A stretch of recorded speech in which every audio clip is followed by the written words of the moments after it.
Hello everyone, and welcome to Hill Street. Today's story is They'll Still Find You, Even If You're Homeless, by TopMindOfR3ddit.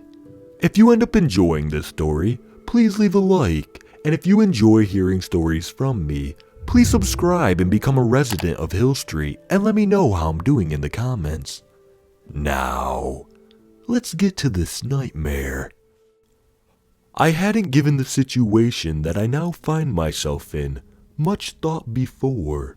I never planned for it. Before today, it always seemed like something that could only happen to someone else. But here I am, homeless. Of course I had warning signs. Deep down, I knew it would happen. But I felt that my preparation of the impending circumstance would only ensure its inevitability. It made sense to me at the time. It's getting late, and I have nowhere to sleep. For the first time in my life, I don't know what to do for shelter. Such a basic instinct that most other creatures are born with. But here I am, helpless. I've been walking for hours, but I have finally found myself in downtown. It's an old downtown that has been left to rot after the rise of the mall. The irony. It was an old abandoned record store, judging from what decals remained on the storefront window and the decor that adorned the walls inside. It was the only place that looked inviting, yet uninhabited by other people more experienced in their situation than I was. The door was unlocked. Surprisingly, the shelves are almost empty, save for a few obscured records. Joe, Fingers, Carr, and his ragtime band. The slip made me force a somewhat insincere chuckle. I don't know who I was trying to fool by feigning such a social interaction with nobody. Behind the counter, there was a door that led to what seemed to be an office. There's not much in here, just a big desk and a couple of tall file cabinets. One had been knocked over and was leaning on the other, but has yet to complete a full domino effect. I found a bundle of newspapers under the desk. It's too dark to try to read the date on them, but judging by how brittle they are, I'd guess they're a couple of decades old. I used one of them to dust off the desk and several others to make some sort of blanket. The rest of the bundle served as a pillow. The desk seemed like the best place to sleep, less of a chance to wake up to things scurrying across my body to get from one end of the room to the other. The newspaper rustle as I try to keep them all contained on top of my body. But when I am all situated and my squirming stopped, a deafening silence fell over the entire building. I closed my eyes. I don't know when it occurred to me that there was a stench. Perhaps it had always been, but only now have I become aware of it. It smelled faintly like formaldehyde and mildew. It was such a faint smell that I thought I might be able to ignore it. But that was before a sensation fell over me, like white noise that couldn't be heard, only felt. And it could only be felt in the sense that memories are felt. I could only feel it in my mind. I felt this before.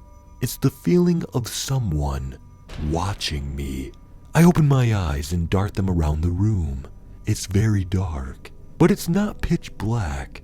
Some ambient light is scattered around in from a street light shining through a tiny frosted window. But in the corner, where the wall adjacent to that window meets the ceiling, it is pitch black. It's the only spot in the room that I can't see at all. I focus on it. It seems to be larger than it was when I first noticed it. I tried to play it off as perhaps my eyes not adjusting from glancing from the window to the corner. I close my eyes again. The stench is getting heavier. It's sickening and becoming more and more difficult to ignore.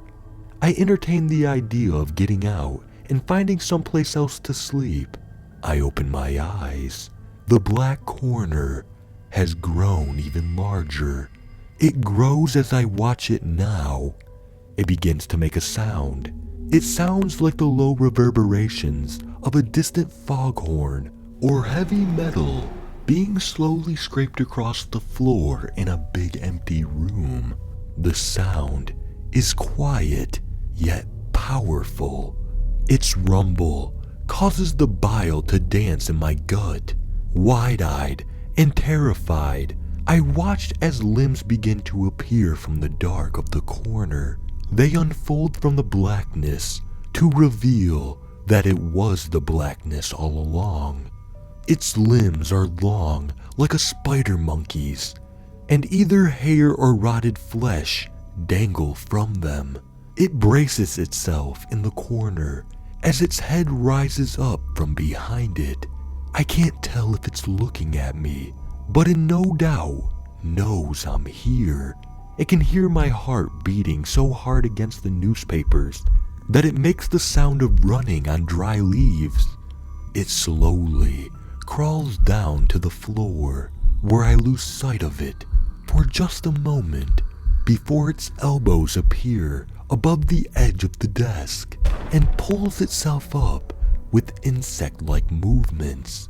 Its head is disproportionately larger than its body and takes the form of an old man.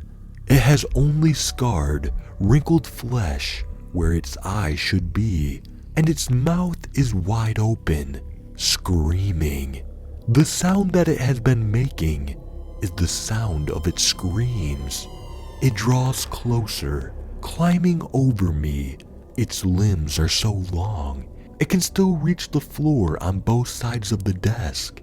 It reaches my face, still screaming, inches away from my face. The vibration of its screams make my insides feel like they're shifting.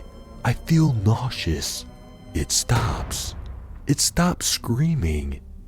It stops, though it isn't silent.